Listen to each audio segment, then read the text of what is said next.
Welcome, everyone, and hello from New York. I'm Neha Wahi, and I'm a manager at Kearney.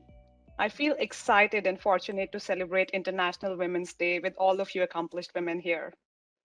I would like to welcome and introduce the moderator for our panel discussion today, Kim Fulton, who leads Kearney's New Era of Work platform, where we partner with organizations to reimagine work in ways that enable employees to thrive and create most impact for their organizations. Kim also leads our women's network in Americas and has worked with Catalyst, one of the leading global voices on workplace gender equity. Over to you, Kim. Thank you so much, Neha. And thank you everyone for joining us today. I'm so thrilled to be here with you all celebrating International Women's Day with this great conversation about the new era of work and how we can redesign work in ways that work for women. I'm so pleased to introduce the great speakers that we have with us today. First up, we have Ashley Barron, who is the Vice President of Human Resources at Stanley Black & Decker and has been instrumental in spearheading their future of work strategy and the design of their hybrid work model.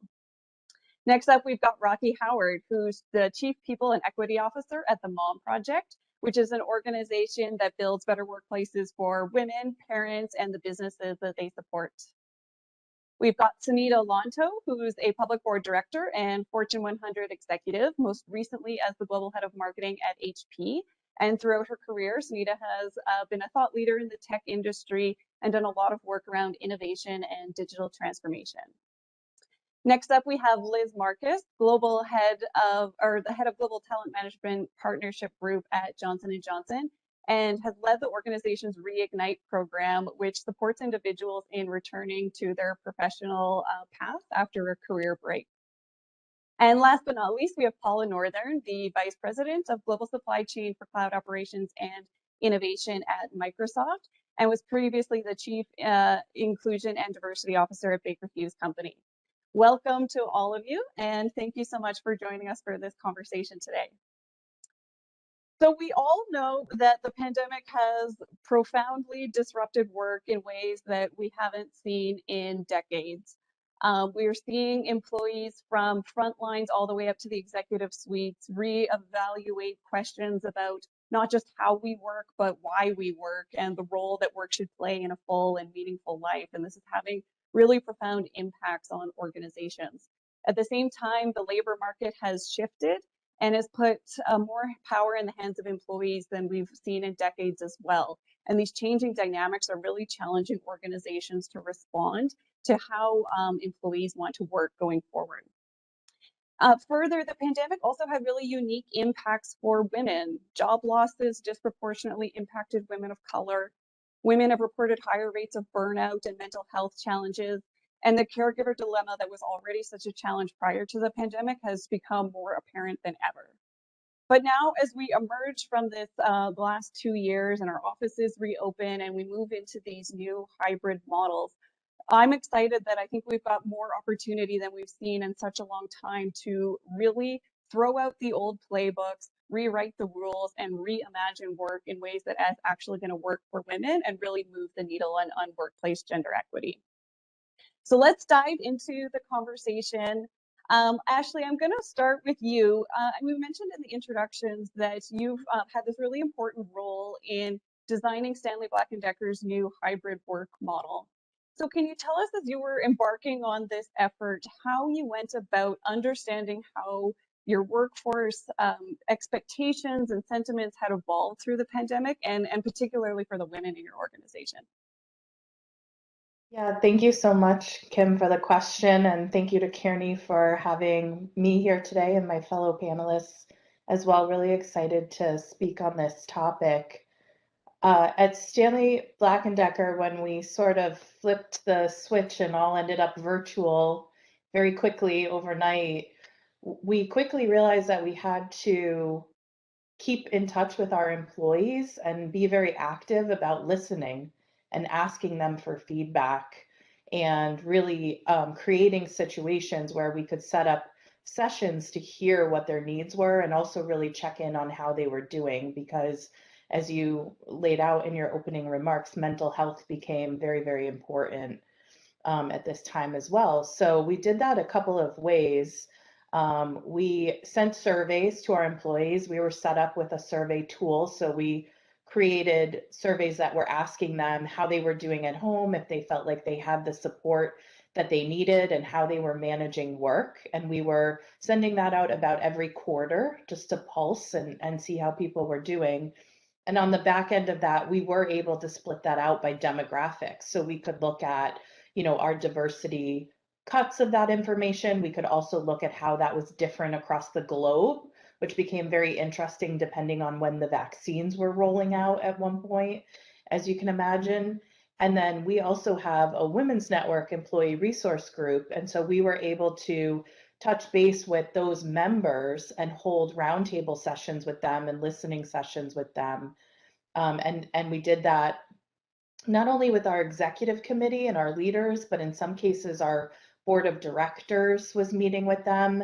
And then we were just having our global chapters meet together to be able to hear each other and feel like they were supported and not alone during what was a really difficult time. So I really think it was that listening, that we talk about that in so many other areas, but it really became relevant very quickly to have sessions where we could listen, even though we were virtual and that was different. There was still an opportunity for people to come forward and share what they needed. And what we learned very quickly was some of the things that you mentioned. So they needed caregiver support, particularly for women. They needed flexible work arrangements because schools were closed and other things were closed. And so we reacted by putting in measures to support those things as we learned and as we heard that feedback. We didn't wait for, a moment in time like an annual open enrollment to change those policies. We did it in real time as we heard about those needs from our female employees and all of our employees. Thanks so much. That's really great. I think a couple of really important things that you said there. One was like not assuming that you knew the answers to what people were looking for and really listening to it, and being able to cut the data by gender so that we're not just looking at, all of our employees as one uniform group, but understanding how those differences vary across the workforce. So that's really great. And also just involving the women's network, right? We have these great employee resource groups that provide sort of social support for those groups, but they've got a voice at the table too, right? And to be able to drive the future of the organization is really great.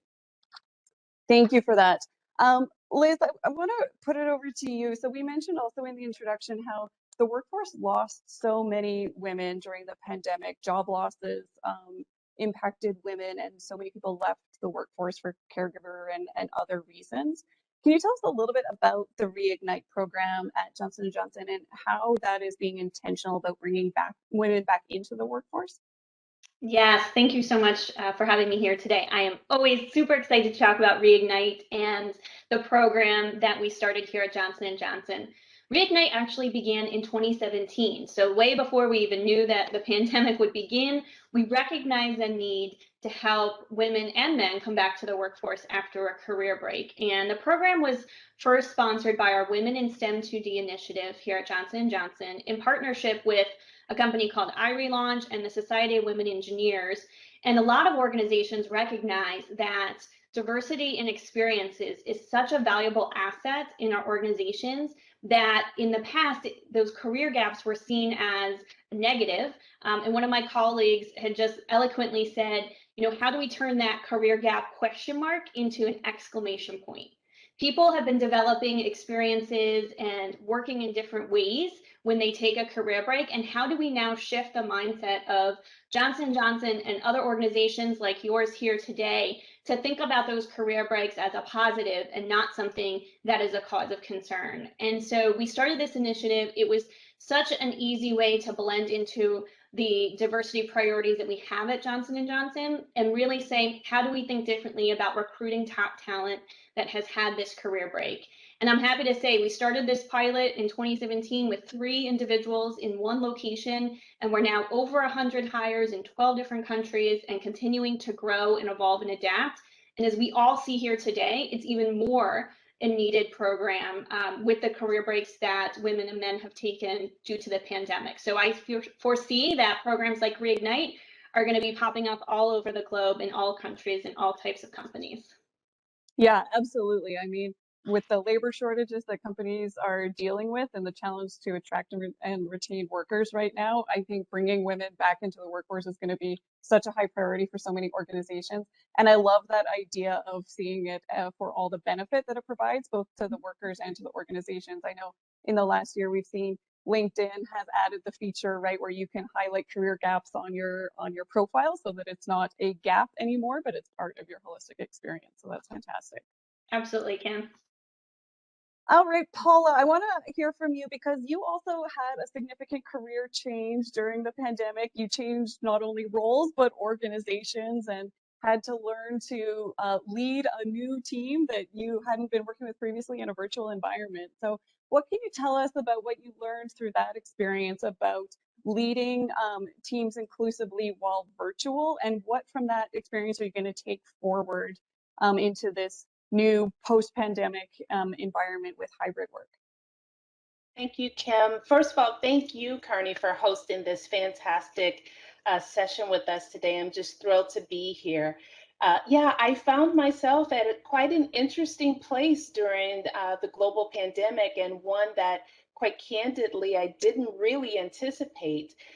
So I did come over to Microsoft in 2020, in September of 2020, right when we were in the middle of trying to understand still kind of what was going on, what we were going to do, and how we were going to eventually climb our way out. What I learned through that experience was it was quite challenging, one that I really didn't think too much of, quite candidly, going into it, because we were all remote. At one point in my career, I had been remote, and I had for so long led global teams. And so the fact that I was now going into this new organization and a new role, I really underestimated, I have to tell you, the challenge that it would be.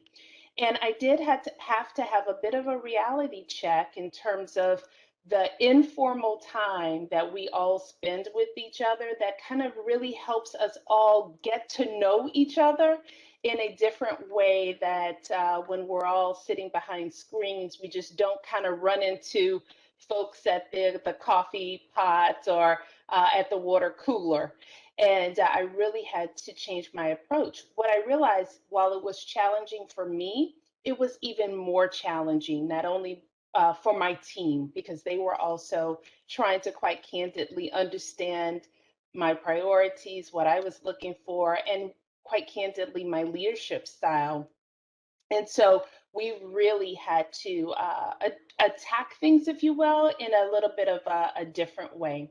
It also, though, gave me a little bit more empathy, I'd say, for field folks who work in the field, and also for folks that work away from headquarters. I think those of us that have worked at headquarters, sometimes you forget when you're sitting in a field location, um, the energy it takes to ensure that you're in sync with the overall priorities. So I think what I'll take from it, one, just the communication. Like, you never can over communicate to your team. The empathy, I think I will always stay with me in a renewed way in terms of what employees need from leaders, and vice versa, because the reality is my division hired a lot of people through the pandemic. So it just wasn't me. I probably was just one of the more well known because of being at the leadership level. And it also challenged me to have a different level of openness, I'd say, than I would traditionally have, so that the employees got a chance to really know me on a personal level. And I'll tell you, I'm one of those people that's kind of just like, let's get on with the business. And I give you a little peek, but it really, and I think that was not only good for me from a professional development perspective, but also helped the organization to move forward. So what a challenge. Also realizing, again, I wasn't the only one trying to figure it out. And the good news is that we got there, and we're on a path to really be a competitive advantage for our business. That's great. Yeah, the shift that we're seeing in the emphasis of leadership skills coming out of this, I think, is profound. The business skills and competence are table stakes, but they're not enough. And that empathic, compassionate leadership, I'm very hopeful is a trait that we'll continue to see carry on well beyond the pandemic. And Sunita, you previously wrote an article for Forbes that talked a little bit about a purpose and how when women feel that sense of purpose and meaning at work, they're more likely to remain in the tech industry. And I'm curious what you've seen through the pandemic, because we certainly hear a lot about this desire for greater sense of meaning and impact at work lately. And how are you seeing that evolve for women in particular through the pandemic? And how are boards and leadership companies thinking about that? Yeah, great question. So Kim, I actually wrote that Forbes article, I think a few years ago, it was before the pandemic, after observing women in tech in various industries, not just in tech industries, but also in automotive, in manufacturing and energy. And you know, what's good is that now looking back, I think it still rings very true. And as many of you have mentioned during the pandemic, you know, we know many people, especially women, had to deal with a new set of challenges that, you know, probably they didn't have to deal with before. And unfortunately, some of them felt that they had to make the choice, either prioritize their family or their job, and they had to quit, some of them. But what I have noticed is like companies who are more intentional and willing to actually create the flexible but prudent, I call it flexible and prudent work environment, where they trust that workforce, you know, that the workforce will get the job done on their own time. You know, a lot of these, in those cases, you know, the women not only stay, but they thrive. So I have an example. Actually, in the beginning of the pandemic, I was still with HP at the time, a 3D printing business. There's this supply chain disruptions, you know, happening around the world, and people were having a hard time, you know, getting medical supplies and things like that. And then we were thinking like, wow, this could be an opportunity for us to actually showcase the power of this technology to actually create, you know, things locally in where all of these our machines were located, not just our facilities, but also customers and partners. And so we quickly galvanized, you know, and together again with our customers and partners, quickly design and produce, I would say more than 5 million actually mission critical parts, including PPEs, face masks, face shields, you know, ventilators, respirator parts, nasal swabs, and others.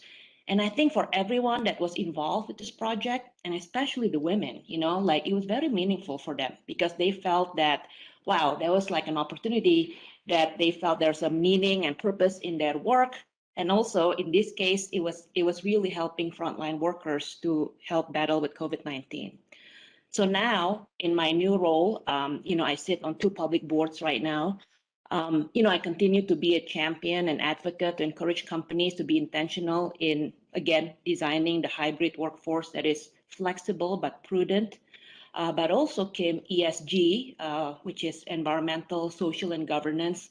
And a lot of this, like the need to create a more inclusive work environment, falls under the G of the ESG, will actually continue to be very important boardroom topics, especially for public companies, because large institutional investors and the SEC, the regulator, NASDAQ, you know, and also your own customers and employees are asking what companies are doing with regards to ESG. And so I would imagine as we move forward, you know, this need to be intentional to create the hybrid flexible but prudent work environment where people, especially women, can continue to contribute and also be flexible at the same time, I think will become more and more important. Yeah, absolutely. I love a couple of things in that you said. One is this element of trusting the workforce, right? I think it's something that's not always comfortable for leaders, but is showing so much value in putting the trust in employees to get the job done without having to have as much of all of the uh, rules and policies and programs around it in order to micromanage. And also this idea of creating the conditions for employees to thrive. It's something that we talk to organizations about a lot, right? Is that there's so much value being left on the table by not looking at work from this lens of how do we allow our employees to thrive at work, and part of that is through that meaning and sense of purpose in the work that they're doing. Thank you for that. Absolutely. Yes. And Rocky, I want to bring you in here because I think, one of the other big elephants in the room here is the caregiver challenge has been thrown into the spotlight over the last 2 years. And so as companies emerge from the pandemic and they design these remote first or hybrid work models, what are some of the things that are top of mind that you're seeing for working mothers and what they're looking for from their employers going forward? Yeah. First of all, I want to say thank you so much for having me here and allowing me to get excited about International Women's Day by sharing this panel with such amazing women today. It's so good to be here. I think what women are looking for is balance, right? And a true acceptance that caregiving is a job, right? And it is an important job. And what happens is, I believe a lot of us are penalized because we have this other important job. We are raising the future of who's going to run the world. And somehow that's relegated to something that is politically correct to talk about or ask for accommodations about. One of the things that I absolutely love about the pandemic is I want you all to think about 2 years ago, if you happen to be working from home and heaven forbid a kid came into your background and everyone freaked out, right? Like every mother in the world was like, oh my God, my kid just came and got on my lap or cried or did something. And we were all in this panic. And I want us to think about why that panic is. That panic was because if I am seen as being a mother, somehow I'm seen as being less than in the workplace, right? It must mean I can't be a mother and contribute equally to my peers in terms of how I work and how I'm able to add impact to the organization and what opportunities are opened up to me, et cetera. And so I think when you think about working mothers, and one of the reasons you see us leaving the workplace, 2.3 million women left the workforce last year, is because now we're saying we want to change our priorities. And we're not just caregivers to children. We're caregivers to children, sometimes parents, other members of family, etc. And I just like everyone to think about the question, if we're not taking care of them, who is? And so that's the question we often have to balance the answer to. And so I think as we think about how does caregiving factor in, it factors in a couple of ways. From an organizational perspective, have you looked at your benefits and to think about how you can support those of your employees who need to solve for caregiving situations? That can be by, having a true caregiving benefit. It can be by having a dependent care FSA. It can be about providing resources. It can be that direct kind of impact, right? It can also be about changing the culture, which a lot of my colleagues have talked about, where it's okay. Like if I'm really just sitting here having a conversation with you internally and we're not client facing and I'm doing a one-on-one, does it matter if my 2-year-old is sitting on my lap? Probably not, as long as I can be engaged. So how do we change that? And how do we change this perspective of how we work? So one of the themes that we've heard today is about flexibility. So I know there's a lot of positions where we need people to have FaceTime and they have to work 8 to 5.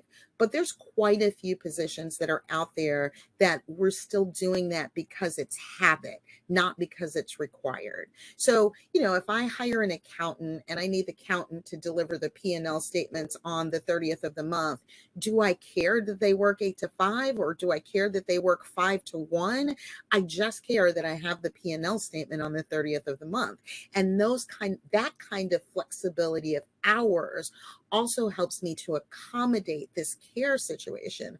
Ultimately, working mothers, what we really want is we want the respect the acknowledgement of the work that we do at home, which is important to our communities. It's important to our future companies. We are raising the people who are going to come work for our companies in the future.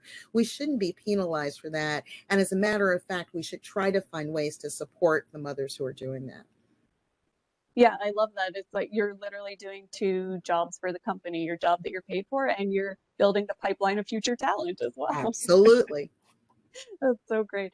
And yeah, there's a comment in the chat too that I just want to bring in because I think it's so true. With that idea that, you know, we used to be afraid of, you know, the kids running in the background, all that thing, like you said. And during the pandemic now, those have been the moments of greatest joy. Yeah, like everyone's favorite moment in a meeting is when the kids show up and we all kind of stop taking ourselves so seriously and laugh and have a bit of fun with each other. So I think that's really, really wonderful. Paula, you're working for Microsoft, and so I want to hear a little bit about the technology side of things and what are you seeing leading organizations do in terms of thinking about how technology needs to be integrated into these hybrid and remote work models, especially in order to create that equitable experience for all employees, regardless of where they're located, and provide the flexibility that we've been talking about here today. Yes, thank you, Kimberly. So I'll tell you from a Microsoft perspective, we've been obviously quite in the middle of the transformation that really just accelerated. It had started prior to the pandemic, but really accelerated both in the business that I'm in, just in terms of moving to many companies to the cloud to be able to provide even more um, capability and the ability to grow and scale and to host all of the virtual meetings that we now have found ourselves into, and as well as many of the collaboration tools that are offered in MS Office. For example, Microsoft Teams is one of the platforms that very much that we all have started to jump in to be able to again host the meetings that now connects us. We know that the variety of tools will continue to stay as a part of the hybrid solution, but I think the key is how do we think about leveraging those tools as an advantage for us as we continue to think about hybrid, and how do we also recognize that in some cases there are pluses and minuses, and being quite aware of the pros and cons as we see more and more transition to the hybrid. So I know one of the things that we've talked about in particular is, for example, the ability to attract talent. All of a sudden, where we may have been thinking about a specific footprint for a specific job, we now have the ability to think from a much wider lens. That gives us a greater opportunity to think about the diversity and inclusion that we now can create on a specific role where we may have been limited before. And I think that's a good example of how we can take hybrid work and be able to use it to our companies, each of our companies' advantages. We also know that as we have more employees, both remote and starting to go back into the offices, the experiences to ensure that we are able to have folks have the ability to have their voices heard, we may need different tools and techniques to be able to accommodate that.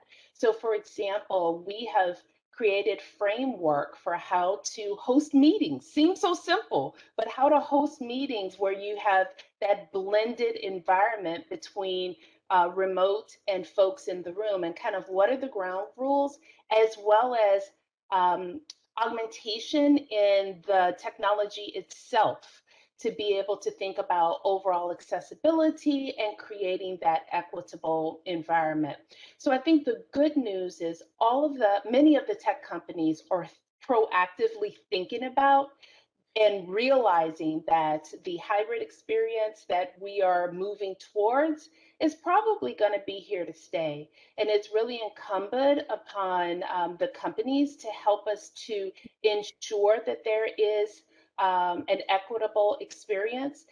I think sometimes we think about it from a primarily US lens, but for most of us, we're also working in a very much a global environment.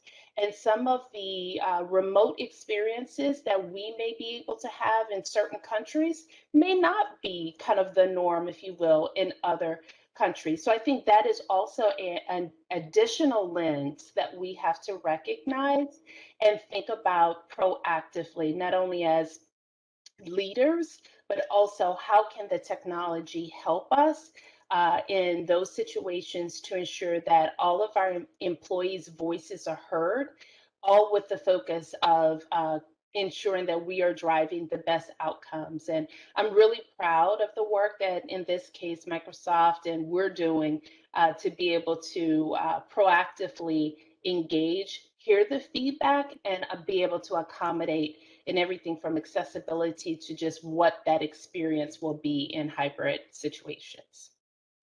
Absolutely. And do you have any examples of those tips and tricks for how to lead and moderate those sorts of blended hybrid meetings? Because I think that's one of the things that we're all starting to find now as we move from fully remote to hybrid is when everybody was remote, it was automatically fairly equitable because we're all on a screen like we are today. But as you start to move to having some people together in the office and some people in a remote setting, are there any of those tips and tricks that you can share with the audience about how to I'll, do that effectively? I'll give you one simple one. So I was at a staff meeting recently, and about half the crowd was able to be in the office in Redmond, and about half of us were remote. And to your point, I think we've all gotten used to in the virtual meeting kind of raising our virtual hands and, having it be recognized to kind of keep the conversations going. What we quickly realized was with the group in the room, because they weren't remote, there were no virtual hands kind of going up. They were just kind of diving right in. And so we did have to call a timeout and say, you know what, when we kick this meeting off the next day, let's put our rules of engagement right up. And we designated a person to be the hand watcher, if you will, and to remind the folks in the room, given the experience, that they still needed to ensure that we were recognizing the folks that were remote. So there's some small things, that we can all do, especially kind of creating that framework and acknowledge how we're going to work in remote meetings or rather hybrid meetings, and then designating a couple of folks to help us to stay on track to ensure that the voices are heard. Super. If I Thank you. could jump in and give another example, because like Paula, with our hybrid work model, we've been trying to do something similar in that we're trying to make sure people understand what they can get out of technology, which is incredible, and the things Microsoft and other companies are doing to advance their platforms in this space are wonderful. But our CIO, who is my business partner, tells me the technology can only do so much. And then we need the behavior side of it. So just one other suggestion is that we notice when we were all virtual, like on this call, and we can see everyone's face. When you start getting back into the office and maybe you don't have all the new technology yet, you go back to that image of looking at the back of everybody's head because you're sitting around a table. So one of the things that we've encouraged is that people actually bring their laptop to the meeting, which I know before the pandemic was a no-no, right? Because you were multitasking and you weren't paying attention. But if everyone brings their laptop in and mutes themselves that's in the room, you still get that face experience. And the people that are in the room, to Paula's point about the hands, they can still participate on chat, because one of the things that they were missing was that if you were in the room and you didn't have your laptop, you couldn't ping the messages that we were pinging. So you could see them coming up on the side of the screen, but you couldn't contribute to those, which we've all become very used to. So I think what we're saying is if you should bring your laptop to the meeting, or you should bring your cell phone to the meeting if you have that. And that's going to be a change, right? I mean, coming back in and having that device right in front of you is something that was discouraged before. So that'll be another change that comes along with the return and hybrid work, but that we've found is critical, because otherwise you really lose that being able to view each other's facial expressions and contribute the way that we've learned to do. So that's just one that is really great for us. I would want to share with the group today. That's spot on, Ashley. We started doing some in bigger meetings as well, especially when you're in the room and the camera, even though it moves, can't kind of see everyone. And so that's a great suggestion as well. Yeah, and we know that the cameras are coming that will be able to see us. For those that don't know, that some of the new technology is cameras that do facial recognition and will give you more of a view like this even in a room. But that's, it's coming, but it'll take some time, and then it'll take businesses of all different sizes time to invest and get themselves there. But there are other things you can do in the interim that will still be helpful. Yeah, and I really think too, even having it on in the room helps those folks that are usually a little quieter in those meetings still speak up through the chat, so it still provides that equity that we want, even for folks that maybe are there in person, but maybe aren't normally ones that speak up. So we do that as well at Johnson & Johnson. It's worked out great.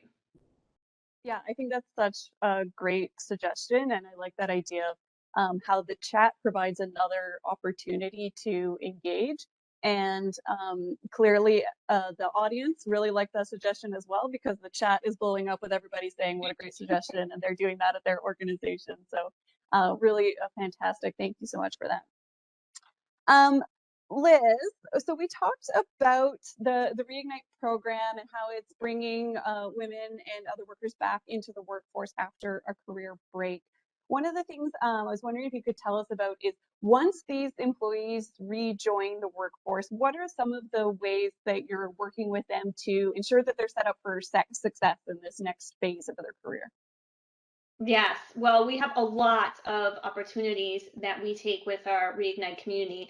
And quite frankly, kind of on the heels of this conversation of how we had such an equitable space when we were all virtual, the Reignite program originally started off with requirements to have cohorts on the same campuses, so that we didn't have one returner hired on a campus in Indiana and one person here in Jersey and one person in Florida, and then they would feel all alone. And so since everyone went virtual, it really allowed us to spread out the opportunities for Reignite more broadly, and then connect these global returners on an equal playing field. So we had originally set up things like bi-weekly coffee chats. We had set up cohorts by region, but now we were really able to have an India new hire buddy up with someone here in New Jersey, barring, time zone kind of conversations at play, but it allows our team to really feel like that community and build that network from day one, which is so crucial when you're coming back to the workforce, you're coming to a new organization, you're working in a place that didn't really exist before, this virtual world. And so that was our first kind of really aha moment, that we can build a community and we can build these connections virtually by just being intentional about the way we're allowing our returners to connect and allowing them to share their experiences. Having that comfort level of a shared experience and understanding each other is so important to feeling included and belonging to an organization. In addition to that, we have a very robust onboarding plan. We have a detailed process that understands the nuances of someone returning to the workforce and getting to know not only J&J, but these ways of working that, quite frankly, probably didn't exist before they left the workforce, as well as guest speakers that help talk about development. We have a mentorship program where every returner is automatically assigned a mentor in their space before they join, as well as a buddy, a peer buddy, to help connect on, asking those questions like where do I find this information, or etc. So we really arm them with a lot of support system, as well as that foundational onboarding training. They all get group coaching when they come on board on topics such as what is a mentor, what is a sponsor, how to help your inner critic, quiet that inner critic. We have topics like building a network, and how do you do that? We're such a relationship-based organization, and that's just something that could be very foreign to people returning to the workforce. So a variety of different elements, but really it's all about building that community and building that level of inclusiveness. Yeah, that's fantastic, because coming back into the workforce is step one, but as we all know, as people who focus on diversity and equity and inclusion topics, that if you bring people in but don't have the support and the inclusive culture and everything that goes around that, then the efforts are largely lost.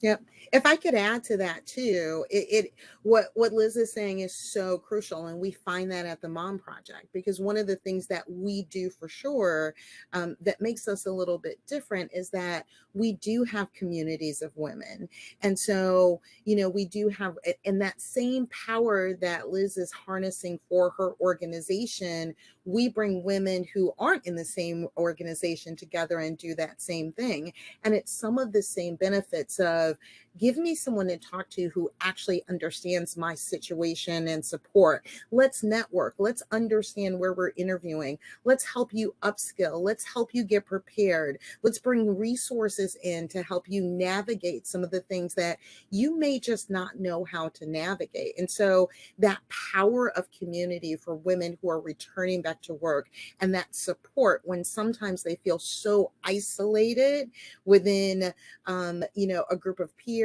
or feel like if they're that vulnerable, it's a little bit scary. They'll be seen a little bit differently. But if you can connect them with a community that will provide them with that support, you certainly see them flourish. So, if your organization isn't quite large enough to accommodate that, like the work that Liz's group is doing is incredible, and the impact she's had across the globe is incredible. Not all of our organizations are positioned to do that.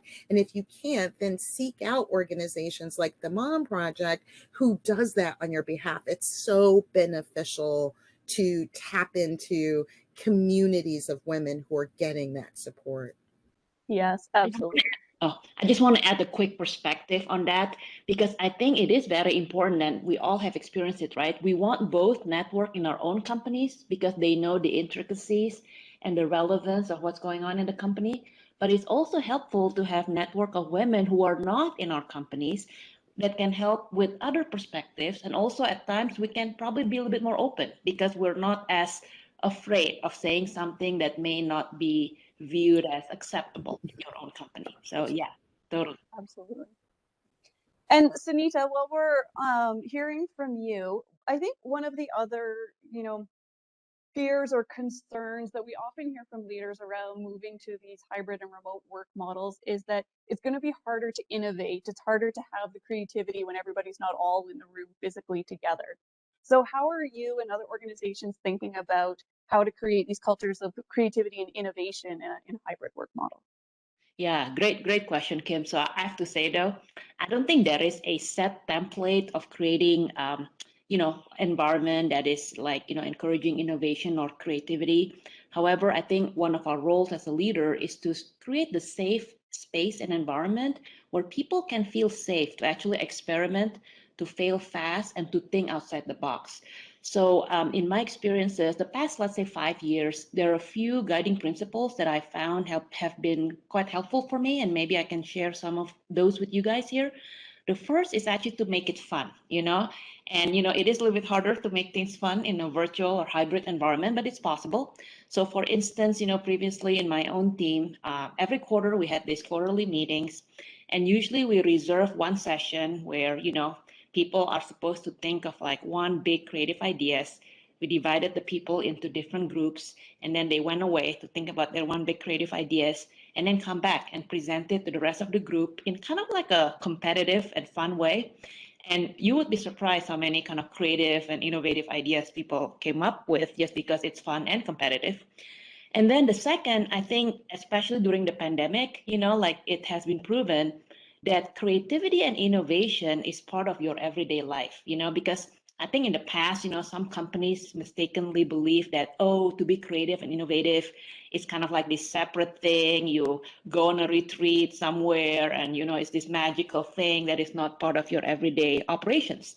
And during the pandemic, we all saw that our employees can be very innovative and creative in just dealing with the uncertainty of COVID-19, having to pivot their plans so many times, and in many cases, just trying to solve customer problems, in a new way, right? And then the last one, and I think many companies have been trying to do this, but especially I think the hybrid environment, the remote work enable us to do it even more, is to mix people from diverse backgrounds. And actually what I meant by that is, people from different industries, different experiences, So in my own team previously at HP, I had people who were not only from the creative advertising background, but also from technical engineering background, people who work from different industries, with experiences in hardware and software and services. But the point is, when you mix people from diverse background and diverse experiences, I think you can leverage what I call the value network, where kind of the interconnectedness and interdependencies of the people in the network actually create something much bigger than just the individual member. And then you realize, wow, you're actually having, the whole is actually bigger than the sum of its parts. And so, to summarize, I don't think there's a set template. Everyone kind of like try and see what works for them. But, I found these guiding principles pretty helpful for me. But at the end of the day is to create that safe space for people to experiment and be willing to fail fast and try something new. Yeah, absolutely. And I think what's really important too is that those pieces all go together, right? Like bringing people from diverse backgrounds is so important. But if you don't have the safety and make it fun, then you may not get the benefit of all those diverse perspectives. So it really needs to be all of those pieces together. And I always say, for anyone that thinks that their workforce isn't creative, you only need to look at how much new content is created on social media every day to recognize that there is a huge amount of creative potential out there in our workforce that we're not always tapping into. All right, Ashley, one of the things I've been wondering about as you've been designing this hybrid work model for Stanley Black & Decker is that, there is no perfect design right now. Things have been changing constantly. The rules have been broken. And so we don't know necessarily what the right answers are and what the perfect hybrid model might look like. So how are you thinking about continuing to sort of keep a pulse on how things are going and test new ideas and evolve as you continue to roll out the hybrid work model? Such a great question. And absolutely, every company has a different definition of hybrid. And I think everyone is trying to figure out how that works for them and what that means for them. Uh, One of the ways that we're going to do that, and there's really two, is that we do have some new technology that we've put in place that will help us understand how employees are using the office versus virtual work. So one of the things that we're doing is for our office locations, different from our manufacturing locations, because we know our workers need to be there, on a daily basis to physically do their jobs. But for our office locations, we're putting in a tool that will book, the same way you would with a hotel or an airline flight. You'll go into the system and you'll book when you're going to be in the space, because we're going to have more shared space now, right? So get away from everyone having their own office or their own desk to more of what I like to think of as a Starbucks kind of model, where you go in, you find a spot, you drop in, and then when you're done, you go. And so our tool will be able to tell us how often people are coming in, the days of the week they're coming, the hours they're coming, and just when the buildings are more occupied and less occupied. And that will help our real estate team over time plan for space. We'll also be able to tell where we don't have enough space and we're sort of leveraging WeWork or some of the other shared office space that's not owned by our own organization. So we'll plan to track that over time, and we'll work with our real estate partners to continually be evaluating where we do and don't need footprint. And the other way is that we're also having tons of, we've coined it learning months, but learning month has become learning year, because every month we plan to do something, we get a surprise with COVID. So learning month has gone on for some time now, but we're having a lot of sessions with pilots of people who are going back, even as Paula mentioned, folks that are going back into the field, not even to an office location, but getting back in front of our customers. And we're making sure that we're collecting their feedback either in a survey tool or just through speaking with them to find out, how is it going? What was effective that we should continue? And what was not effective that we really need to change or put more measures in place for? And so right now we're getting ready to open 4 of our largest headquarters locations to a broader group of people. And so we'll be pulsing every week how that's going. And our real estate team will be able to get feedback as well on, are there parts of the space that are broken or not working for them? we'll be able to collect all that. But I think it's just keeping that concept of learning mode open, right? You know, none of the decisions we're making at the moment about how we're going to use the workspace, whether that's virtual or in office, should be fixed. I think really the best in class organizations will be thinking about trying things, asking for the feedback about how it went, and being willing to continue to adapt as we move through now getting back to where, you know, but we keep saying we're not going back to what it was. We want to evolve to something new. Yes, absolutely. And that's the perfect segue to Rocky. I want to hear from you, and then I'm going to open up to everybody else if there's anything else that you would add. But as we, we're in this phase of offices reopening and kind of shifting into this hybrid mode.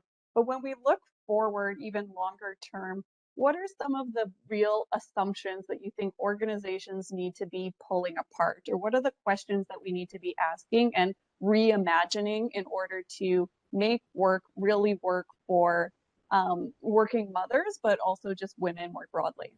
Yeah, well, I think the first assumption is that we have the answers without asking the questions, right?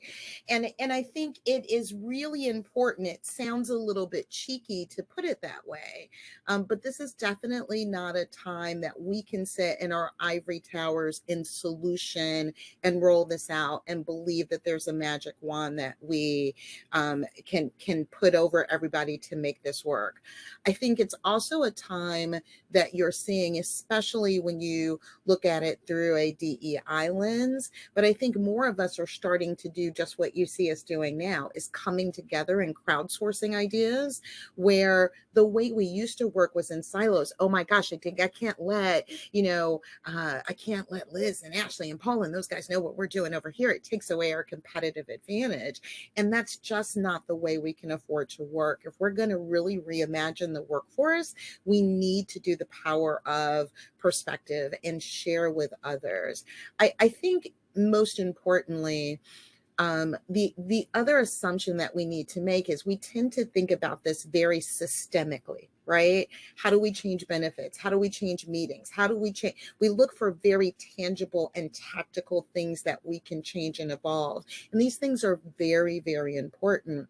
But we've got to come back to the culture and the behaviors that actually got us here today. And if we don't change, will continue to leave us stuck with this exodus out of the work. So I think it's really interesting as we're talking about, the great resignation, right?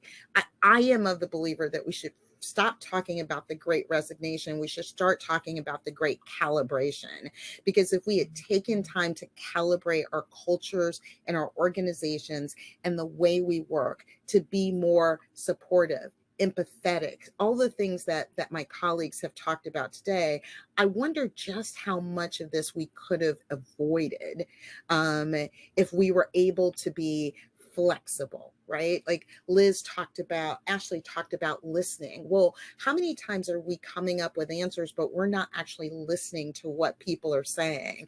Liz has shown how her organization has changed the dynamic by doing, Reignite, and how that's had impact across the globe. Paula talked about empathy. Where is the empathy? We're so focused on kind of bottom line and productivity and our brand, et cetera. But all of those things will be impacted if we can't get the solution to this. We've heard about a shift in leadership skills. One of the things that especially women are looking for in the workforce is how their leaders are treating them, how their leaders are giving them access to opportunities, how their leaders are respecting their flexibility, etc. Sunita talked about purpose and meaning, and all of those things recognize that we need to recalibrate how we are working. So I think we need to change that focus. If we look at the future of imagining how we work in the future, it really has to do with stop trying to solve a particular problem like the Great Resignation. And it's really a shift in terms of I believe it should be the Great Calibration. Absolutely. That was just the most perfect synthesis of the whole conversation, I think. And you pulled everything together and wrapped it up in such a wonderful way. So thank you so much, Rocky. That was such a great drawing of all the connective tissues of this conversation that we've been having. And completely agree. I started this by saying that, things have changed profoundly, but to me, there's so much exciting opportunity ahead as we break down a lot of these assumptions and old ways of working and reimagine how we can do things in a better way. And I think that shift to more employee-centric, more humanistic, empathetic leadership is going to be a real hallmark of this next era of work. So I just want to say another very heartfelt thank you to all of our panelists. Thank you so much for making the time to be with us here today and for sharing all of your great insights. This has been such a wonderful conversation for me, and I hope all of our attendees have really enjoyed it as well. I also want to say a thank you to Neha and Delmar and everyone on the Kearney side that has been involved in making this event happen. Thank you so much to all of them. And hopefully you all can attend the rest of our sessions happening this week in the Americas. We have a session coming up on Wednesday on why collaboration and allyship matter, and a session on Thursday on purpose and action and women making a difference. So we hope to see you all there. Thank you for joining us today, and looking forward to continuing the conversation with all of you. Thank you so much.